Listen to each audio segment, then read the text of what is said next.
You open this door with the key of reason. Beyond it is another dimension, a dimension of truth, a dimension of freedom, a dimension of joy.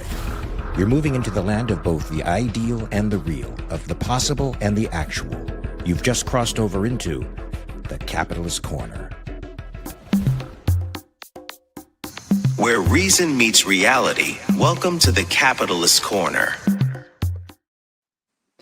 Welcome to the Capitalist Corner, folks. I am obviously your host, Michael Liebowitz, and that is obviously not Mark Pellegrino.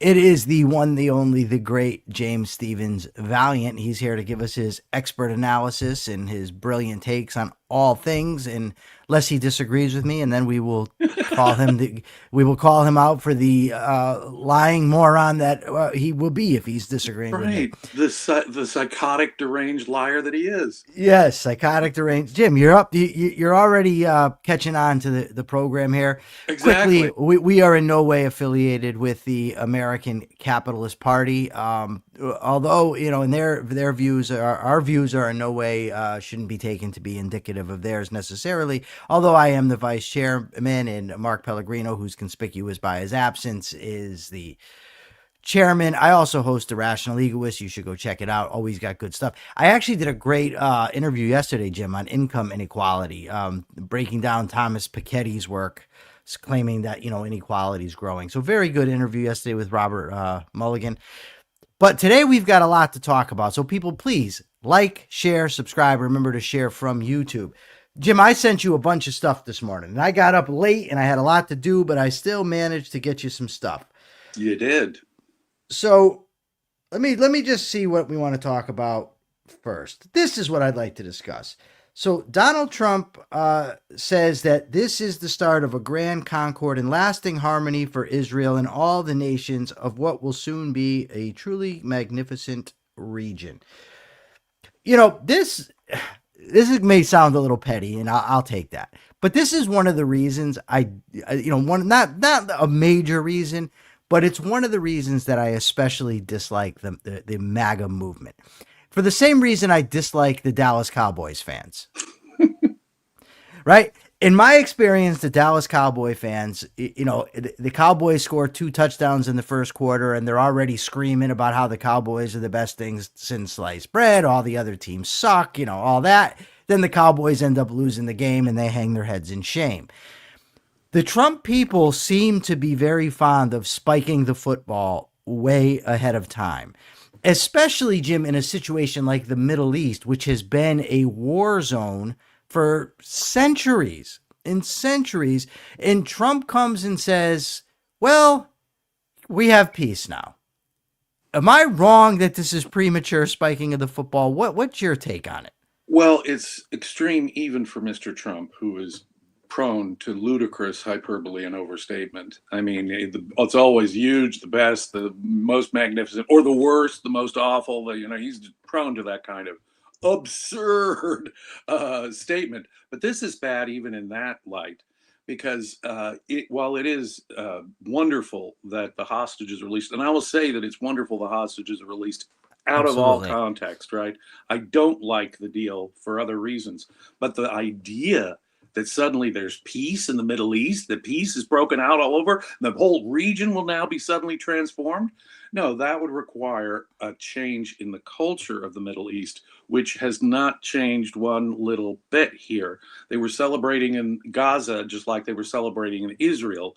And we have a whole lot of conditions even for this agreement, which I don't much like, to get through finally. I mean, dead bodies to be released, Hamas to be disarmed, etc. I just don't think it's time to pop the champagne bottles, the corks on the champagne bottles yet, because the very idea, as you point out, this is an intractable problem until we deal with the culture and political atmosphere of the Middle East.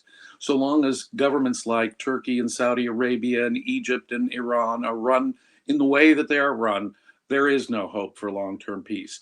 I'll just put it that flatly. Maybe I'll be wrong. Maybe suddenly minds will change. Suddenly the Western altruism will be responded to by the Muslim street. I just don't see it. and this is a bizarre spiking of the football, as your metaphor is a good one, Yeah. because they're spiking that way too hard for this. As I said in another podcast, my compassion extends to the victims of October 7th and even the hostages who were taken. My compassion does not extend to the people who perpetrated it. And my compassion does extend to future victims. And I think that hostage taking or murder or something like October 7th, because I don't think this did anything to prevent a future act like that. Jim, I am very prudent in my analysis of things. I don't take things as facts until they're well established. And I do this with everything. I mean, there was a case where Timothy Sandifer from the Objective Standard Institute, I believe, a week or so ago, there was an explosion or a fire of a judge's house down in, I think it was South Carolina. And he posted it. Person who's, judge that Trump has criticized house on fire. And I commented, I said, look, this is way too soon. They haven't figured anything out about this yet. And it turned out it was just a fire. It wasn't arson. But my point is that if I was the biased one, then I would have been quick to jump in on that and say, look, they must have done something. But I don't. Similarly, when they're claiming it's a leftist that has shot somebody. Now, in these cases where you have this spiking of the football, as a political analyst, I can't just say, oh, yeah, there's going to be peace in the Middle East when it obviously is very unlikely. Like you said, look, people have free will. You can't with absolute certainty predict what human beings are going to do. But you can deal with probabilities, and we have to. And the probability is that this is not going to be the kumbaya session that Trump is making it out to be. So you have to come out and say that if you're an honest analyst, but then the Trump people come back, oh, you're just hating on Trump. And that seems to be the, I don't know if it's a dilemma, but it's certainly the situation that we're in. I like numbers. I don't understand your question. What should who have done? Because I don't know if you're talking to me, somebody else, or what you're responding to. Just tell me what you're talking about and I'll address it. But what do you think about what my point here, Jim? That you have to give an honest analysis, even if it goes against what the Trumpsters want and what they're going to claim. Yeah, I mean, there are better voices, even on the right, who are saying, wait a minute here, let's not, throw a party. There are a lot of challenges that lay ahead, even in this, is the peace plan that has been sort of outlined here, even under those terms, which I myself find morally repugnant, and also blind to the long-term realities of the situation. And in fact, that whole agreement is blind to the long-term realities. But let's assume that you were even saying that this agreement is what you're after. There are sound commentators saying, wait a minute, there's a lot yet to be realized. The disarming of Hamas, etc. Hamas never being part of the governance in the region and so forth. And if any violence should spring back up, of course, Israel has every right to start up. In fact, I would say Israel, go for it. Keep going after Hamas in Gaza. But that's why I don't think the agreement should have ever been. But let's assume that the agreement is what you want to have happen. We're still not there. It's still not the time. I mean, every human life is an irreplaceable value. Every single one. And am I happy for each of the hostages that were released? Absolutely. That is a wonderful thing. But if it comes at the price of 200 more hostages getting taken couple of years down the road, then I would have to look right at the loved ones of the hostages that were released, say, how many more victims like this is your loved one worth that the government should take into account? I don't think there's a good moral answer to that. But more broadly, this personality, cult of personality, because it's Mr. Trump, we defend it and we say it's the greatest diplomatic victory of all time. And there are those on the right who are absolutely saying that. This is more worthy of a Nobel Peace Prize than anything that has ever happened, ever in the history of attempts at making peace in the world. So they're completely, they're canonizing Trump for something that is still in process, and we have a lot to see if it will mean a change in the region. But claiming right now that we have an institutional change in the region, that the culture has changed, that the political dynamics have that radically altered. That is really spiking the football way ahead of time, and it's really motivated in large part because of the cult of Trump. You're absolutely correct. So I Like Numbers wants to know what the U.S. and Israel should have done. And my simple answer is I don't know. If I could solve that problem, I wouldn't be doing this for a living. I don't know. What I am very confident of, though, is that negotiating with terrorists, with barbarians, and spiking the football about the agreement you have with such barbarians is a mistake. Huge. Right? That I'm confident of.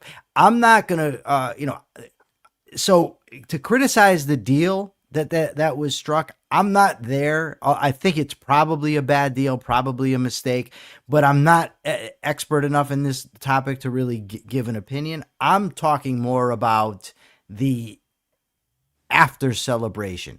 It's coming right from Trump and spreading throughout social media about what a fantastic thing this is, how great it is. Look, if 10 years from now, there's a lasting peace in the Middle East that can be traced to this moment, then Donald Trump deserves fantastic credit. Absolutely. No doubt about it. But before the entire deal is even finalized, to be saying there's going to be peace in the Middle East is just not wise. Well, it sounds to me loony, because given the recent history there, to think that this, short-term, look, Hamas was battered down. Egypt and Turkey were turning against Hamas, and Hamas saw the scorecard, and so they were compelled into doing this from military action. And so what I would have done to answer the question is had much stronger military action much sooner. This should have been taken care of back in October, maybe no later than November of 2023. An utter humiliation, a psychologically shattering of the Palestinian people in Gaza is the only effective way if you're going to do war, don't do it half-assed. That's the key.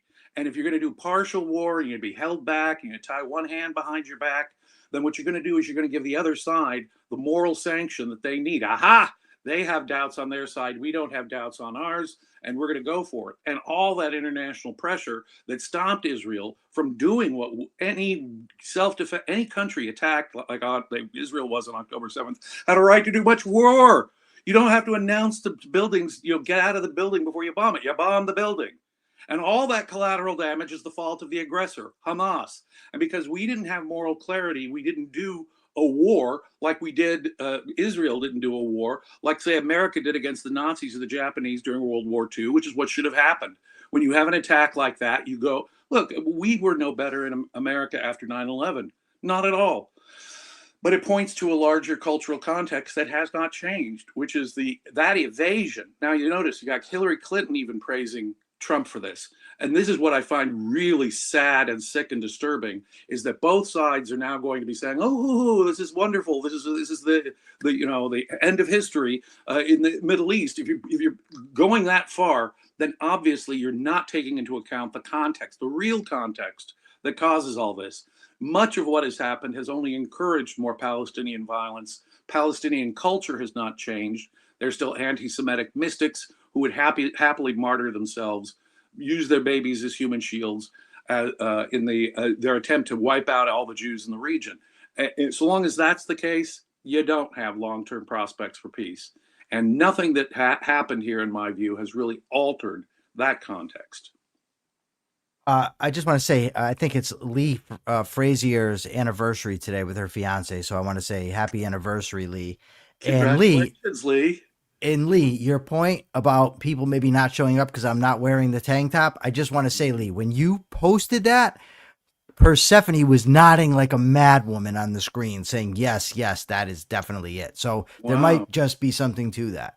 You've got all the female tongues dragging on the ground now. It seems so, yes. Wear that tank top, obviously. It's the key to seems so. viewership. Poor Persephone's blushing and everything. She doesn't know what to do. I mean, it's tough. And she's trying to do her best job as the producer of the show. And I understand it's distracting. It is distracting to have such eye candy there right in front of you the whole time. I mean, yes. You could hardly blame her. Yeah, and now I got you here too. So I mean, it's double Oh my double God, trouble. it should be, Yeah, yeah. yeah. So as the great philosopher Andy Bernstein said when we were hanging out in San Diego, look, two objectivist studs taken to the town. So Right. and I got to tell you, Lock us up your daughter. objectivists, we're not exactly known for our fun-going, fun-loving, outgoing personality. So we got it all, right? We got the brains, the looks, the whole fun, package. the whole package. Yeah. Yeah. So, Jim, in California here, Gavin Newsom signed a batch of bills aimed at protecting kids using chatbots. So I guess what these chatbots do is they're going to pop on the screen and say, "You've been watching for 3 hours. You need to get off," that type of thing. Why does government feel the need to get involved in these things? Like, the kid's parent should be able to tell him, "Hey, fat boy, off the AI, go run around outside." Yeah, go play outside. Right? So what are they doing here? They're engaged in censorship. They're engaged in nanny statism. They're trying to replace parents as the responsible parties here. I mean, I don't trust, Thomas Jefferson said something very, very wise, right? If people are not fit to govern their individual lives, then have we found angels in the forms of men who are fit to govern us? The government of California are not a set of angels, angelic parents who know how to do these things, much less are in any position to capably enforce them. It really, if the parents can't do it, it's morally wrong for the state to try to do it. When it comes to things psychological, moral, educational, those are the province of the parents, in my view. If it comes to physical abuse and physical dangers to children, okay, now you've got my attention. But if what you're saying is there's some kind of psychological impact or educational impact or ideological impact on these kids, that is not the government's business. That is the parents' business. And the government ought to keep its big fat nose out of it. In fact, nose is too gentle. Their guns out of it, because that's what it is. How do they enforce this? They go after parents, they go after schools, they go after what? Because kids are then, oh no, we'll go after the chat people, we'll go after the people providing the service. Oh, really, hold on, Jim. You're getting ahead of us. You do this to me. I swear to God. Jim does this to me every time, every interview. You got to learn to go with the flow. You don't jump out ahead. I'll just shut up when I have the next segue. You got to be like Costanza. Leave on a high note. Leave on a high note, exactly. And if you don't know, you should know. Just so you know. All right, what do we got here? So, again, from California, and this is what you were alluding to. Okay, wrong one. I got so much stuff here of the government acting up. I got to go find this here. Where the hell is it? The government's always acting up. They are always acting up.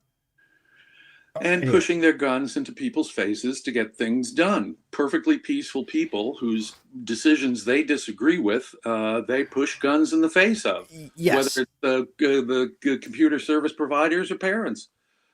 So this episode, I'm thinking Seinfeld because I saw it on the screen. It is an episode in our history, though. This story, this bill, evidently Newsom has not signed it yet. But California wants to punish social media platforms for aiding and abetting the First Amendment. So if somebody does something on their platform, they want to punish them. Now, of course, they know that they can't know what everybody's going to post. So they actually want them to adjust the algorithms to kind of eliminate hate speech. Of course, they don't frame it as hate speech because then they know they're going to get, skewered.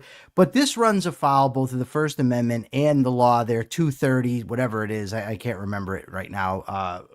Let me just make sure I get it so I have it right. This is Senate Bill 7071, by the way, that they're trying to pass here in California. Okay, Section 230 of the Federal Communications Decency Act is what protects social media companies.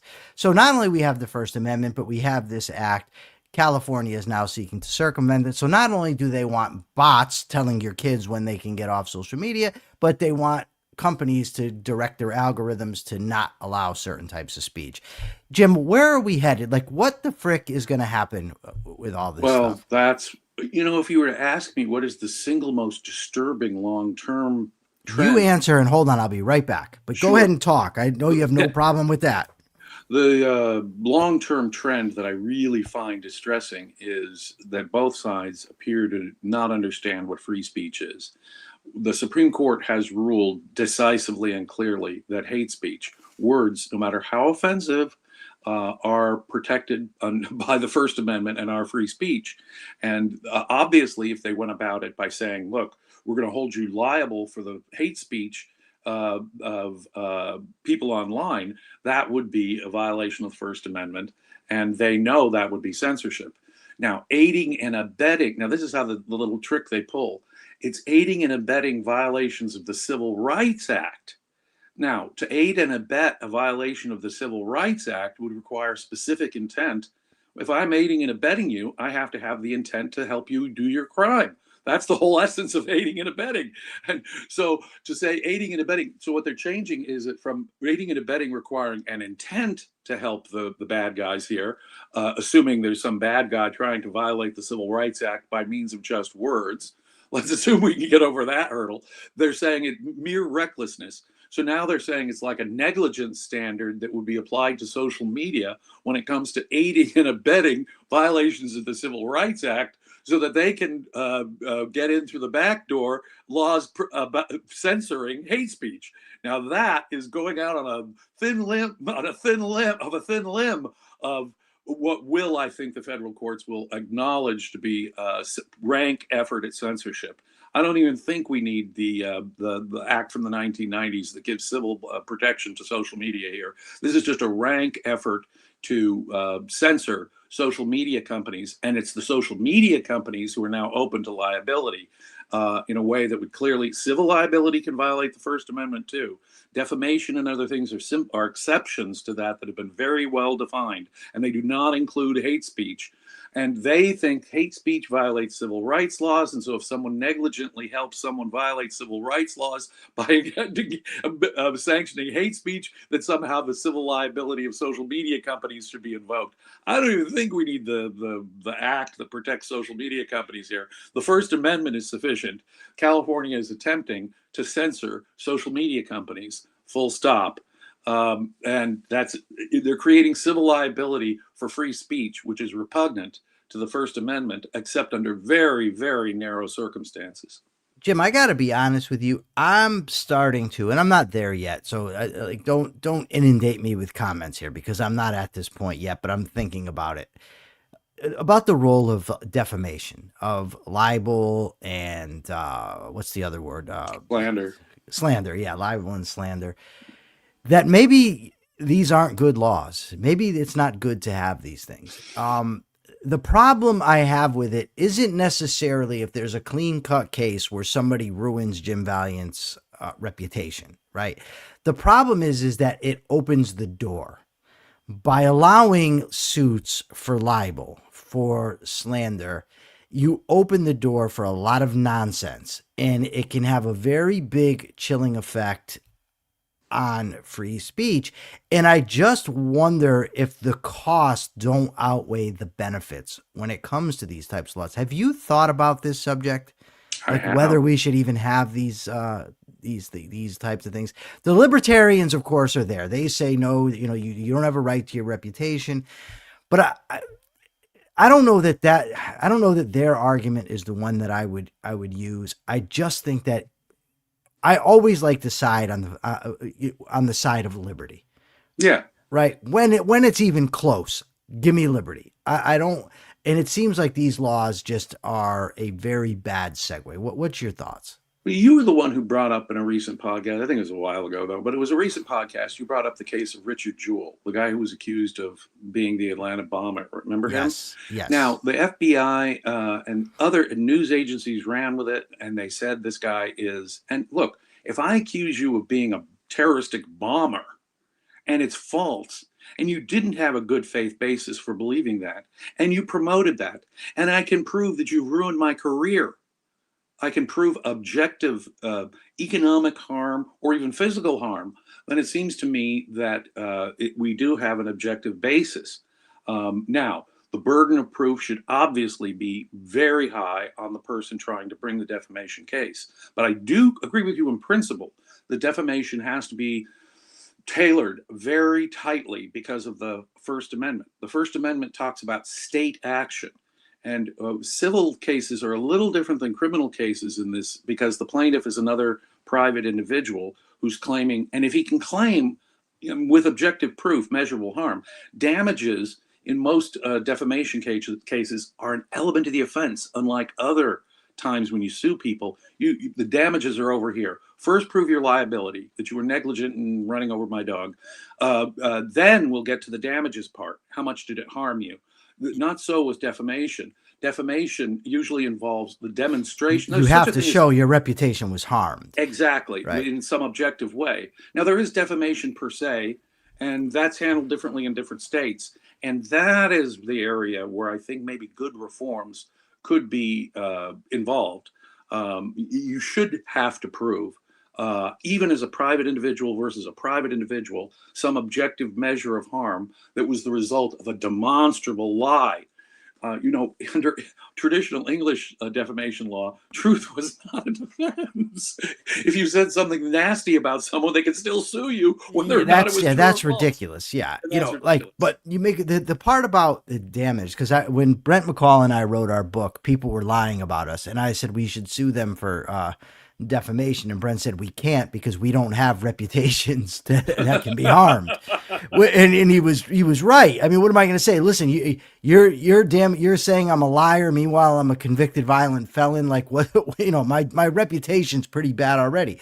So that you have a point. And like I said, I'm not for just getting rid of it, but I'm very skeptical. Let me put it that way about these things. I think it should be more narrowly tailored than it currently is, even. What I don't like is the New York Times versus Sullivan distinction between public and officials, where you need public figures, where you need to prove actual malice on the part of the defamer. I don't think, and it doesn't matter. Politicians, maybe I'd include, so that we could have vigorous political debate. But a public figure, I'm a public figure. You're a public figure. If someone defamed us, we would have to go by this standard. So after New York Times versus Sullivan, the Supreme Court opened up the public figure doctrine to include non-political agents. Now, if I'm making fun of a politician, I should have total carte blanche to say whatever. You should get an award. You should get an award. Exactly. The Persephone Award. The Persephone Award. Yeah. Persephone's on the camera. She's playing with her hair. It's a whole thing right now. I mean, it's getting to be. What do they say psychologically when a woman is playing with her hair? She's thinking about Liebowitz. That's what that means. All right. So we actually have something to get to where I think you and I might disagree, but I want to cover a couple other things very quickly. How about this jogger who's jogging on the mountain and he takes a wrong turn in Wyoming, and they charge him with a crime because evidently there were signs somewhere that said you can't go this way. One set of people wanted to drop I think the feds just dropped it and said, no, this is silly.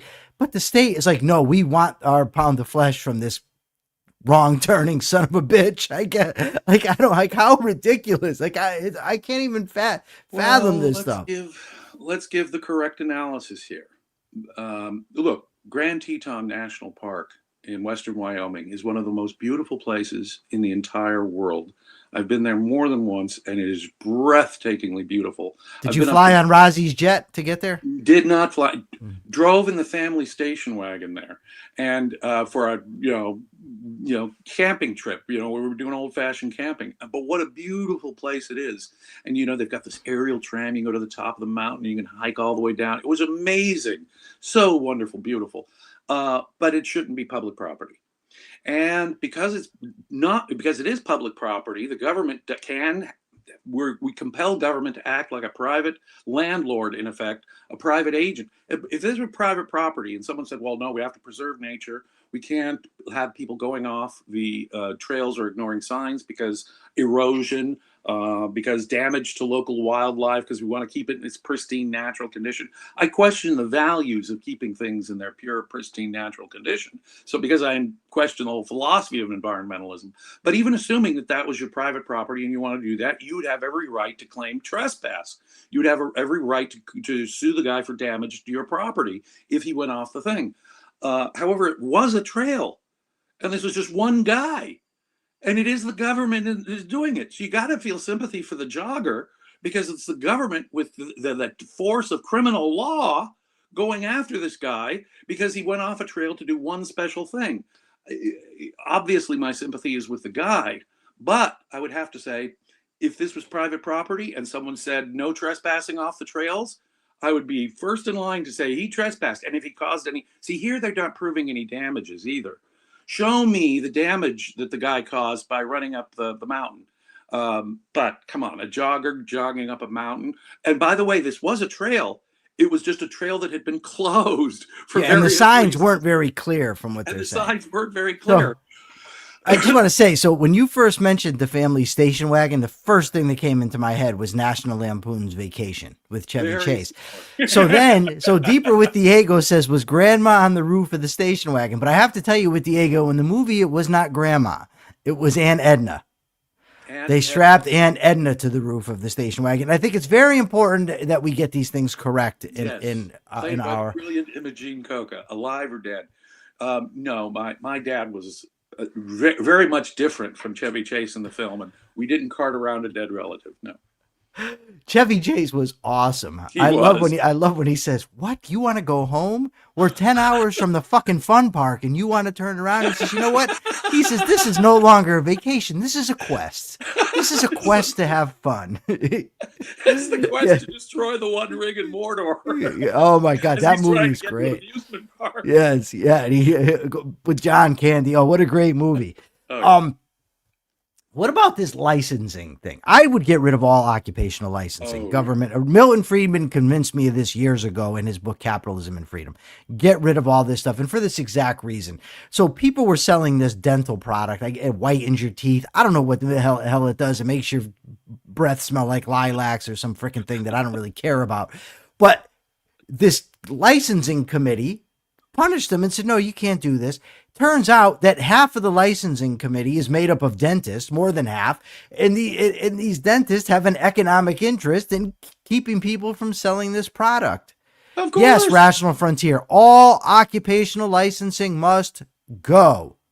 All, including for medical doctors and lawyers. Yeah, if I'm dumb enough to go to Persephone for my medical treatment, then that's on me. That's exactly it. If I want you to take out my appendix, I should be free to let you take out my appendix. That's right, Michael. And it is those licensing laws that drive up. Everyone's talking about the cost of living and getting prices down. One real good way you could do that would be to eliminate all occupational licensing. And I include lawyers. I was a licensed lawyer in California for many years. I took a 3-day bar exam. You don't even, by the end of, it's a wild thing. You graduate, you get an undergraduate degree, you go to law school, you got a Juris Doctorate. You still have to, in order to be a license, you have to pass this test that the state licensing board. Now, did I know people who were better lawyers without that license? Than people who did get that license? Absolutely. Absolutely. Are most legal procedures something that people can do for themselves? Yes. You don't need a goddamn lawyer to do a lot of this stuff. And if you want to try it without a goddamn lawyer, it's your right to take that risk. And all we're doing is jacking up the price of lawyers, jacking up the price of doctors. Now, it gets really absurd. Hair cutting. It's so stupid. Yeah, it's so dumb. And what happens is that it's industry, and this is so classic for government regulation in general. This is a principle that, oh boy, I hope said a nice word for Murray Rothbard. Murray Rothbard showed me the history behind all this. These economic regulations are really basically the existing business providers ganging up with government to create laws to make it hard for competitors to come in. Laws that, in effect, create coercive monopolies or tend to create barriers to entry in a coercive way, protecting or jacking up the price of the existing people who provide the service. Yes. This is a classic example of that. That is what so many of our regulations amount to. In the case of occupational licensing, it is absurd because we treat people like children. Look, if I want to represent myself, I have that right, which is really interesting in the case of lawyers. In other words, you have a constitutional right to do it yourself, but you don't have a legal right to hire someone who's not licensed. Now go to explain. I want you to square that circle for me.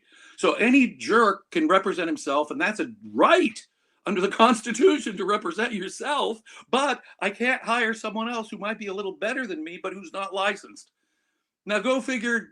There's nothing logical. There's nothing consistent. They're not trying to keep up standards. It has nothing to do with standards. And when I look at the licensed lawyers in California and the incompetence that I saw time and time and time again, I can tell you the licensing does not protect people from malpractice or just having really shitty lawyers. All it does is jack up the price. Well, you've heard it here. Jim Valliant and I are going into business. One shop for everything. We're going to give haircuts, law advice, appendectomies, whatever you want. Rational Frontier is very happy with Jim today. First, he commented on imagine how wonderful it must be to know Leonard Peikoff and Murray Rothbard personally. He says here, Jim is like a living history book who is also very charismatic and handsome. Wow, thank you. If you're in San Diego, let's go get a cup of coffee. Yeah, well, Rational Frontier, I know him. He's a nice guy. He's a young Indian gentleman. He lives in India. We've had some talks over, what is this here? I don't know, one of these face-to-face apps. But I didn't know young Indian gentlemen spoke in this way. I've learned something new today. Well, obviously, he's a man of discernment and taste and good manners. And high character, yes. In high character. And if you're ever in the United States, please let me buy you lunch or a cup of coffee, my friend. Yeah. You're obviously a man of discernment. Yep. And if he comes to the United States and he goes to San Diego, I'm committing right now I will be there. Okay, well, we're going to have a great party then. Yeah. You know, when it comes to economists, people like Murray Rothbard that I knew, I was a student of Professor Israel Kirzner, another student of Ludwig von Mises at New York University, where I formerly studied under Israel Kirzner. He's brilliant too. Israel Kirzner. They announced the Kirzner. Nobel Prizes today, and it was for economists who defend economic creation and entrepreneurship. And I just want to say they could have given that prize to Professor Israel Kirzner, who was his work on entrepreneurship. I'm sorry? His work on entrepreneurship, entrepreneurial discovery, absolutely. And, you know, all of these guys, though, the current winners of the Nobel Prize and Professor Israel Kirzner, developing these ideas of entrepreneurship, they're actually developing an older idea from Joseph Schumpeter about the creative destruction, as he put it, that capitalism, that a free market involves. And that is the nature of progress, ladies and gentlemen. If you want things to get better off, I ask you not to freeze frame everything with a government regulation, because that's what you're doing. You're fossilizing, calcifying the economy from any growth and flexibility. What we need is freedom, because entrepreneurship is what increases productivity and wealth. And so I want to give a shout out to the Nobel Prize Committee a little bit for doing that. But I would also want to say Professor Israel Kirzner was on this very issue for decades. And if I had a vote, I'd give the Nobel Prize to Professor Israel Kirzner. He had an interesting take, Jim. First of all, and I want to just mention that these Nobel-winning economists are not optimistic about the tariff regime. They specifically I think most said decent economists would agree with them. Yeah, I do too. Smart. But so Israel Kirzner, an entrepreneurial discovery, had an interesting theory of rights, and it wasn't. He said it wasn't. He wasn't positive about it. He just thought it was an interesting thing. He said most people accept that finders keepers is the rule to go by. He just said it's most people go by, and he talked about how some people are just attuned to opportunities, to discovery, and he said that entrepreneurial discovery is akin to value creation. And because it is, that person can be thought of to have a right to what they've created because of the finders keepers ethic. I don't agree with the finders keepers ethic thing. No, I think I still thought I do too, but I still thought it was interesting, and it's still a well-written book. Anything that I've read by Kirzner Creators keepers is great. Is the way I would put it. If I make something, it's my energy, my thought, my effort that is 100% my own. That too requires a deeper philosophical justification, but it's not mere finders keepers, it's creators keepers. And you think about someone like Jeff Bezos. Think of all that he did, the years it took for him to, keep putting money back into it, even when he was losing money, because he knew that Amazon was going to be a revolution in retail. It turned out to be. The man took the risk. The man risked his own money. The man kept plowing it back into his company, even when he was losing, only to win the day and to transform the retail business as we know it. There's a classic example: Jeff Bezos and Amazon. What we need to do is we need to get out of the way of all of the Jeff Bezoses. And the government has created Byzantine, complex regulations, barriers to entry that can only encourage coercive monopoly, in my view. And that's what's really the problem. These lefty solutions, or these now Republican solutions, when it comes to like antitrust laws and regulating prices, that's the shit that gets in the way of brilliant minds that are attuned to finding the innovation of the moment. And those are the people to whom we owe so much. Think of how productivity in our economy has been dramatically advanced because of computer retailing. Rational Frontier says, but to create, you got to find it in nature at some point. Yes. And he says he likens discovery to a type of creation. And that is actually Israel Kirzner's point. And just to show that we are not a politically correct show, I just want to tell you this here. This is amazing, folks. We have the Indian guy in our audience talking about how he wants to come to America and own a Slurpee place. We are not politically correct here. I'm going to say that right now. We stand up for the right of the Indian people. If they want to open a Slurpee place, they should be welcome to. There should be no restrictions on such a Slurpee man coming places. Here and opening a Slurpee. My rights to Slurpees and his right to sell Slurpees to me. I bet you like Slurpees too. I could see you enjoying a Slurpee. Come over here and try and sell Slurpees. Yeah.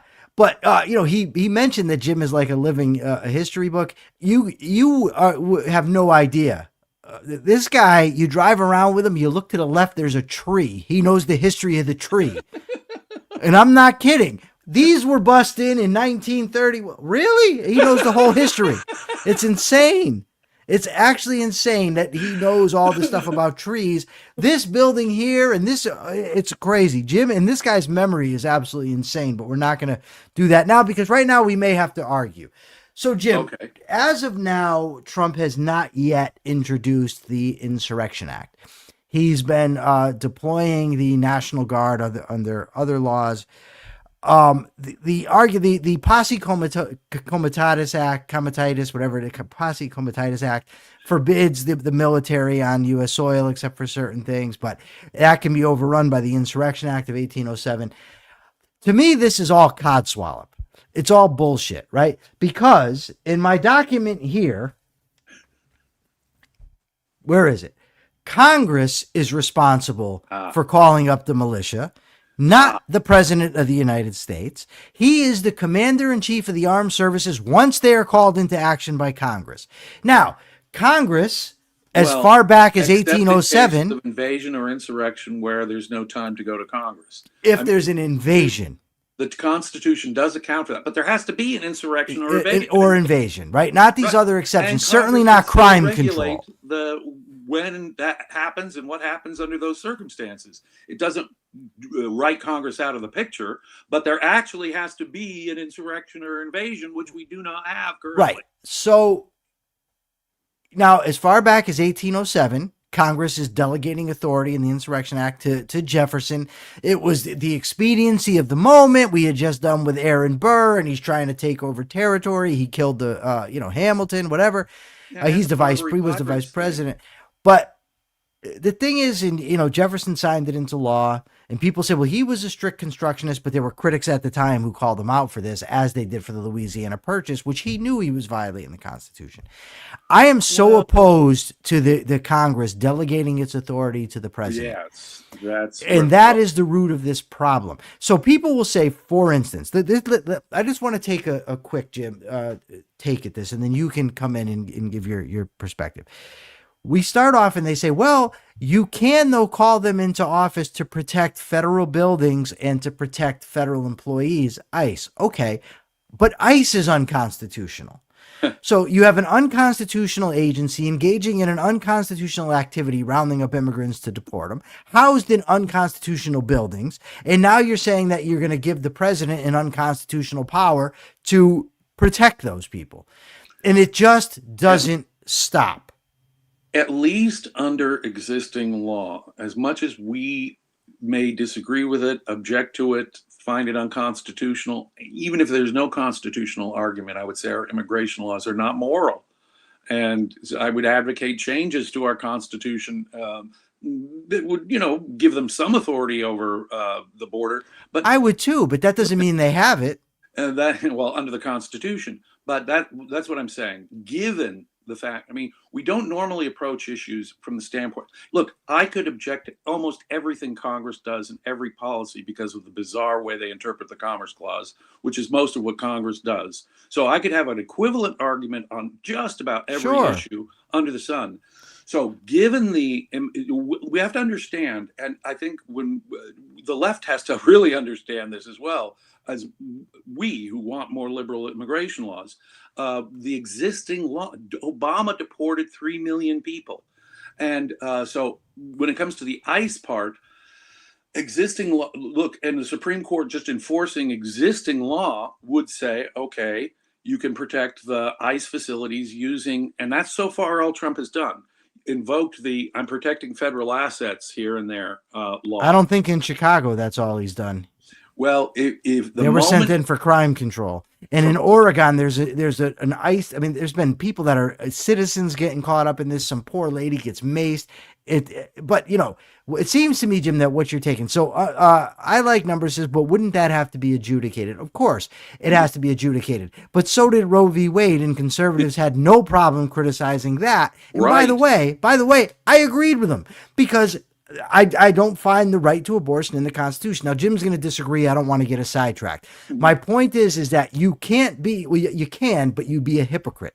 When they say they're strict constructionists and we're going to go by the original meaning of the Constitution and use it to object to abortion, then don't step in and say when it comes to immigration, well, it has to be adjudicated, because we know that the Supreme Court can rule incorrectly. Now, what Jim is saying here, it's smacks of what Richard Epstein calls the, prescriptive constitution.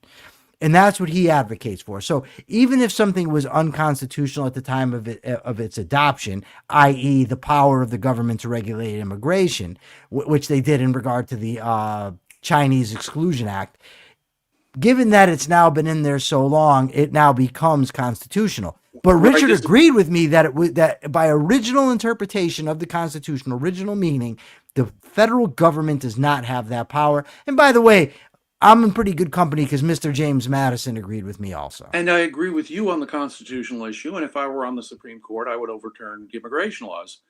So I disagree with Professor Epstein in that regard. I disagree that we have to accept it because it's a longstanding precedent. There, I disagree. The plain meaning of the Constitution trumps all precedent. Precedent, you take a back seat to the plain meaning of the words. And that's just standard legal construction of, understanding the words of a legal document, whether it's a contract or the Constitution. So I'm not advocating it in that sense. On the other hand, when we're talking about reforms, we're the ones advocating a change in the existing law. It has been the existing law. To that extent, I'm saying with Richard Epstein, we're the ones advocating the change over the status quo. And we have to bear that in mind. We shouldn't blame Trump for existing immigration laws, for example. Now, we can blame him if he steps over the bounds of existing law. I agree with that much. But when you're talking, I don't know that most people, or I think, I don't know, some people, I don't want to say most, understand the ramifications of putting the United States military in American cities to do crime control.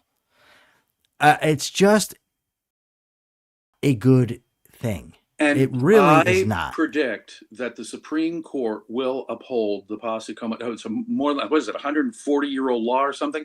40-some-year-old law. The truth is that we have had laws that restrict the federal government from doing just exactly what you're saying, using the federal forces, military forces, when it comes to ordinary law enforcement. That is the doctrine of federalism. States have this jurisdiction, and the federal government can't start going in and using what would otherwise be police powers within that state. Now, we have a whole welter of criminal laws on the federal level, which they can use as a foothold. They can use the creative ways of looking at the Insurrection Act, for example.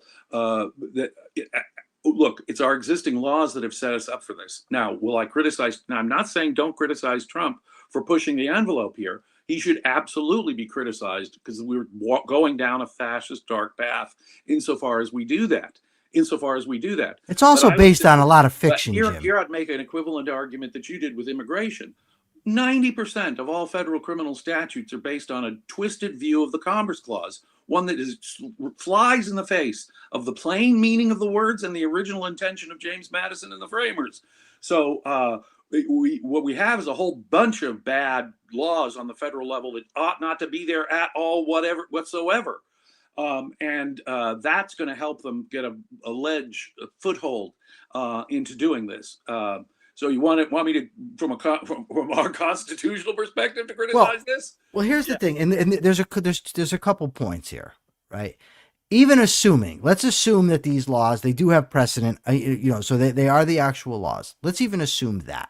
But there's 2 points I would make. One, Diego made it, and I was thinking about it before he said it. He says he was in the Army for 8 years. They're not trained for crime control. Not at all. That's not what they're there for. Totally different kinds of training and rules of engagement. Exactly. There's a SWAT team that has to there's a hostage situation at a bank, and a SWAT team surrounds them. They have to take collateral damage into account in a radically different way than soldiers in an open battlefield. Those are two totally different contexts. Yes. Soldiers are soldiers and cops are cops, and the training, the rules, the way you approach it, the way you approach innocent civilians in the area, totally different. Yeah. And it ought to be totally different. And Jim, by the way, I'm not one that just excuses Trump's language, it's Trump being Trump or whatever. The guy changed the name back to the Department of War. He's called Portland, Oregon, a war zone. He said he wants to use our cities as training grounds for the military, and then he wants to send them in. So if you've got the Department of War and it's a war zone and you're sending your troops in there, it sounds like war to me. And it's usually based on BS on his part when he's claiming that it's out of control and the crime is down. There's a few blocks in Portland where there's some violence going on. That's not a war zone. No. When 90% of the city is perfectly the same way it was before, but there's a few blocks in Oregon where there's the protesters doing violence. That's a local law enforcement issue. It is not a war zone. Have we had in LA after the Rodney King riots? Was that a war zone where the federal government could come in? Honestly, the protests going on university campuses last year in favor of the Palestinians, was that create a war zone in Manhattan around Columbia University? No, those are obviously, unless you understand what it fully means to have a local law enforcement, the local police powers. It's insane. So the first problem is that Portland, Oregon is not a quote war zone, but really disturbing is that he thinks this is good, that the cities of America are good training ground for our military. Boy, that is a psychological and moral step that America has not made. And so there is where I will really draw a line and say Trump himself is taking us now in a new, darker turn in the use of federal force. All right, Jim. So we're going to pivot a little bit here to a inside objectivist thing, because I think this is an important issue. So Tal Tsfany, I think he's the president of ARI, right? He's the CEO. CEO. Okay. He says, what I think about the Israel-Hamas deal. And he has a colon there, and then he quotes Ayn Rand from The Anatomy of a Compromise. A major symptom of man's or a culture's intellectual and moral disintegration is the shrinking of vision and goals to the concrete, bound range of the immediate moment. The manifestation of a disintegrating consciousness is the inability to think and act in terms of principles. He gives the citation for the quote, and then he says, as long as whim and emotionalism govern the culture and its leaders, fatal mistakes will continue to occur and cost us in wealth, happiness, and human lives. There's no compromise on moral principles. I see absolutely nothing wrong with what he says there. Zero. So Richard Salsman, the alleged objectivist, whom I've debated myself on whether Trump is a good force in the world. You can check that out on my show, The Rational Egoist. He said, give credit where credit is due. That's justice. Trump deserves great credit for the Abraham Accords, destroying Iran's nuclear facilities, and ending the 2-year Gaza war. Okay, first of all, the idea that Iran's nuclear capabilities are destroyed, and their facilities, I don't know. Capabilities is a different question. He did not end the war in Gaza. That's not ended yet. So you're jumping the gun, Mr. Salsman. I dislike this guy, so if it comes out, I apologize. I'm trying not to let that mar my analysis. And he's attacked me in personal, nasty ways. He has, and so I attacked him back. But anyways, yes, thank you. So I don't know if I'm the most objective. No, but I still think it's important. So Yeah, he true. says the sequence is pertinent. 3 was made possible by 1 and 2. So this is a faux syllogism. Right? He's saying because of the Abraham Accords and because Iran's nuclear facilities were destroyed, we have peace between Israel and Gaza. 2 is severely questionable and 3 has definitely not occurred yet. Yeah. So he says, does Hamas still exist? Yes, but small, vastly degraded, and IDF will likely finish it off behind the scenes if it peeps. That's a hell of a prediction, Mr. Salsman, also not anchored in reality. He then says all major Middle East nations sans Iran concurred in this week's deal and acknowledge Israel's right to exist. The Dems' 2-state solution ruse seems dead forever. Dems' 2-state solution ruse, wasn't W seeking a 2-state solution? Yeah. He was, last time I checked, not a Dem. Okay. So then he says below, Tsfany, CEO of the Ayn Rand Institute, claims to have a take, dutifully cites Rand, and leaves an opaque mist. There's nothing opaque about what he said. He and his ARI cohorts despise Trump, MAGA, and Kirk. So now the only reason, in my view, to bring in Charlie Kirk is an appeal to emotion, because he had nothing to do with the comment. Nothing at all. I didn't hear any nasty comments about Kirk's death. Nothing there. He says the ARI, they claim the GOP yields to tyrant theocrats. They do. So, and Salsman, if you want to debate that, happy to. Oh, but he's happy to bring in the other regional area. Yeah, if Qatar isn't a theocracy, and he was just saying, hey, even Qatar's on board with this. That's what he just said, right? Yeah. Yes. So now he says, and ARI, they prefer the Democrat Party program of Make America Worse Again. That's bullshit.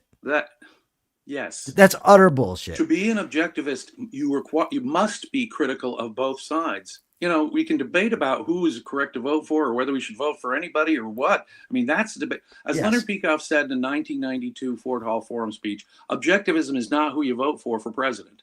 Objectivism is not a vote on a particular thing. But I'll tell you one thing that should unite all objectivists. We should be able to criticize in a full-throated way both sides, because we don't have a good option right now. And if you're incapable of criticizing the Republicans, and if you're incapable of criticizing the Democrats, then you cannot be an objectivist, Mr. Salsman.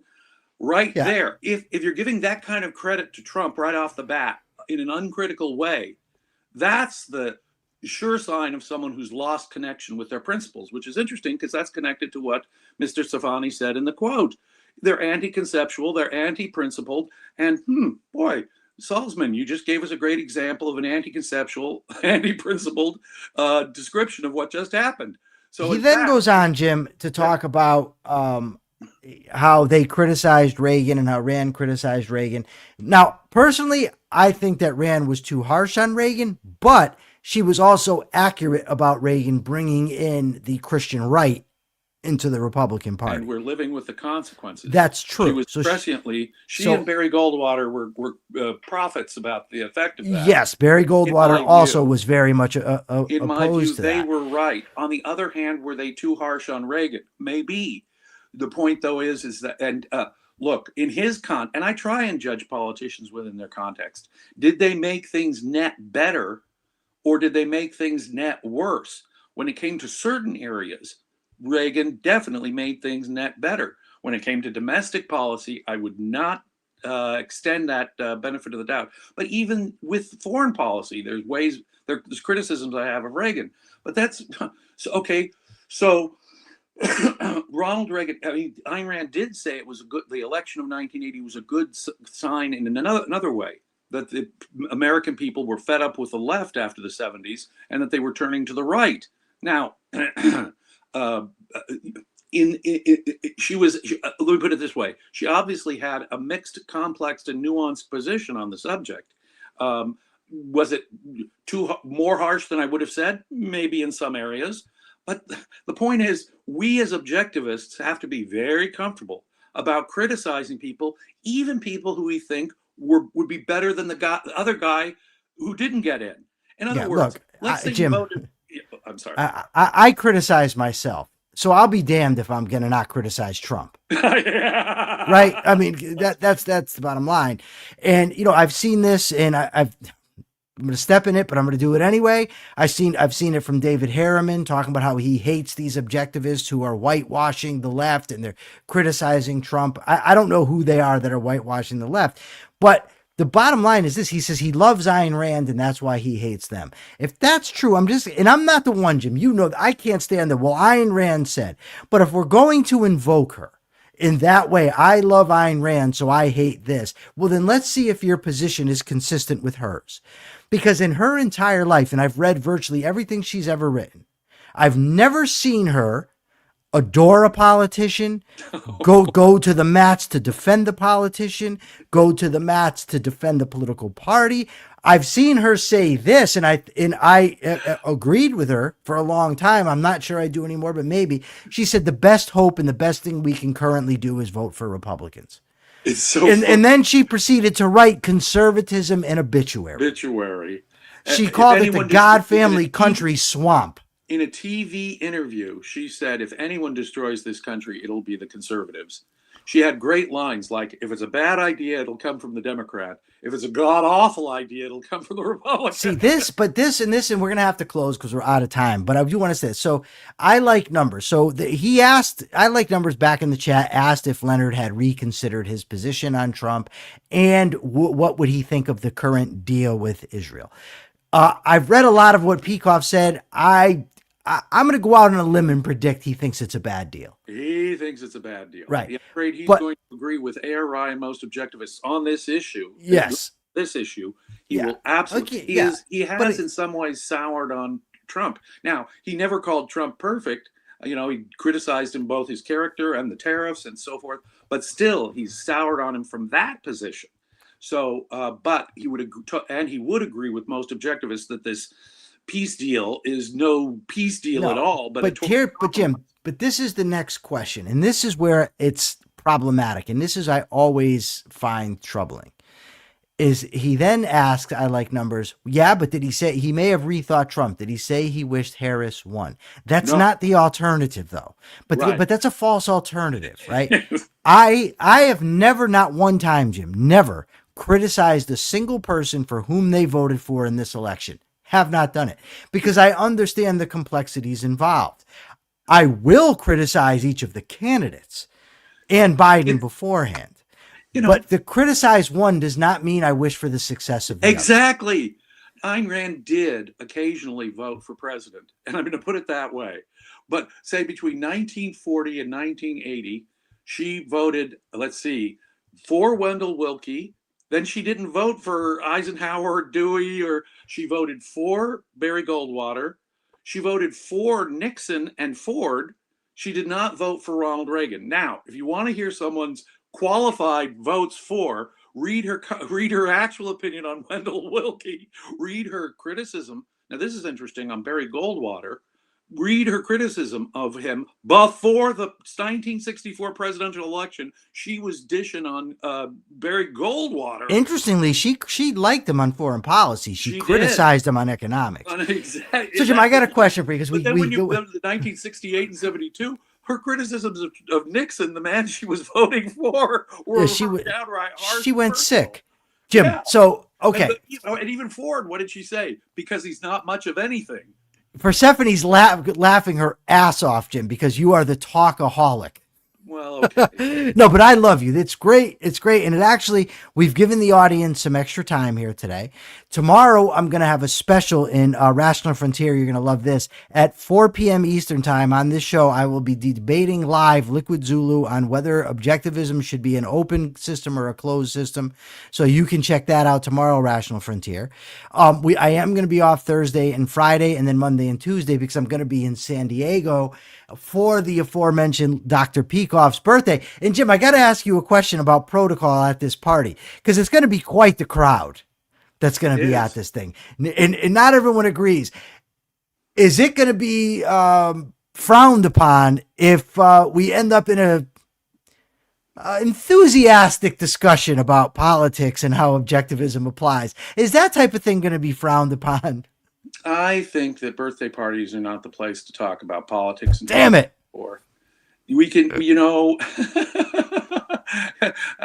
celebration of a man's existence is when I go to a birthday party, I'm celebrating the very existence. But Jim, his existence has been spent making arguments for a cause. That's right. And he's correct. And if you don't think that he's provided, you can disagree with him. No, I don't want to argue with him. I want to argue with some of the other people. Oh, wow. There will be a diversity of personalities there. Yeah. He's known a lot of people who have a lot of different views over the decades, and some of them will be there. So I would say, though, that party etiquette should probably apply. I hate party etiquette, but I will oblige. I'm so happy to be there. I normally get bored with small talk. I want to talk about religion and politics and sex, all the things that Emily Post tells you never to talk about at parties. Oh, I like numbers. I think you are underestimating the great Dr. Peikoff if you think that he believes his friends are such snowflakes that they can't handle robust debate. Oh, no. He's definitely not of that opinion either. On the other hand, we're there for a purpose. And I got you. I know. I'm not. I wouldn't be going after anybody, anyways. I just think that it's a very possible turn of events that somebody might broach a topic or two of controversy. True. This is true. It will be a large, diverse crowd. I'll grant you that. I can't wait. I'm so. And we'll go to the San Diego Zoo. Yes, we are going to go to the San Diego Zoo. I have not been there. My great love, Diana. I don't care if she doesn't want to go. She's going to go, or she can stay home. No, she wants to come. She absolutely loves Jim. All right, Jim, give us the capitalist thought of the day. Capitalism is the system that respects the right of each of us to govern our own lives. If I may paraphrase once more Thomas Jefferson, if people are not fit to govern their own individual lives, then have we found angels in the form of men who are capable of governing us? The idea that government can do this is an assault on the idea that you have the agency, the capacity, the rational judgment to govern your own life. In fact, only you can govern your own life. The government is distinctly unqualified in making safety decisions, value decisions, whether you want to hire an unlicensed doctor or an unlicensed lawyer. You get to decide that. When the government steps in and protecting you from yourself, you are on the fast road to dictatorship. Capitalism is the system that respects your right to decide things for your life, for yourself. And anyone who shoves a gun in your face, including the government, to try and get you to do things the way they think that they ought to be done, is a tyrant, is a monster, is a thug. Capitalism is a system of freedom that allows you to define what will make you happy and to pursue it. Jim, you are the freaking best, man. This is why I love you.